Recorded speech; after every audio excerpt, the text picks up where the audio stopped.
Laylatul Qadr est une nuit bénie.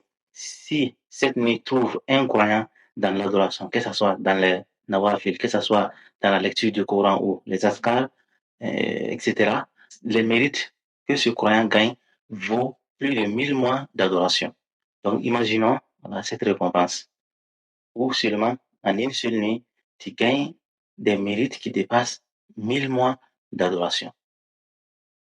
Donc, et cette nuit-là se trouve dans les 10 dernières nuits du mois de Ramadan.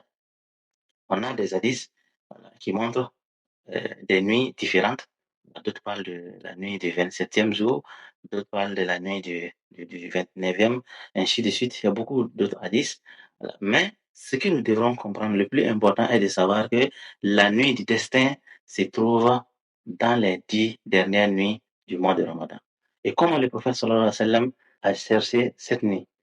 Dit quand rentraient les 10 derniers jours du mois de Ramadan, parce que ça c'était une sunna du prophète sallallahu alayhi wa sallam, au fur et à mesure que le Ramadan avançait, le prophète sallallahu alayhi wa sallam augmentait aussi ses adorations.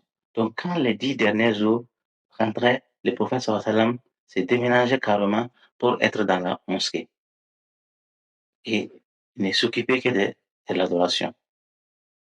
Et il fait aussi les nuits avec les prières nocturnes.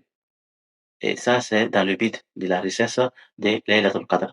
Si, en tant que croyants, nous voulons aussi Laylatul Qadr, nous devons la chercher comme le prophète sallallahu alayhi wa sallam. Même si on ne peut pas se déménager à la mosquée, passer tous les 10 derniers jours dans la mosquée, néanmoins, on peut veiller les nuits. On peut veiller les nuits dans la recherche de cette nuit bénie qui est la nuit du destin, qui est Laylatul Qadr. Cette nuit a beaucoup plus de mérite et tout musulman doit tout faire pour avoir les mérites de cette nuit. Si on peut passer ces nuits dans les mosquées avec les fidèles, dans les prières nocturnes, c'est bon.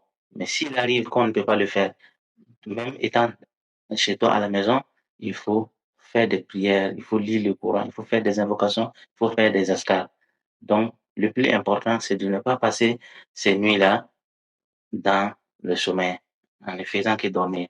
On doit passer ces nuits dans des adorations et que Dieu nous donne la bonne compréhension et que Dieu fasse que nous gagnons les mérites de cette nuit.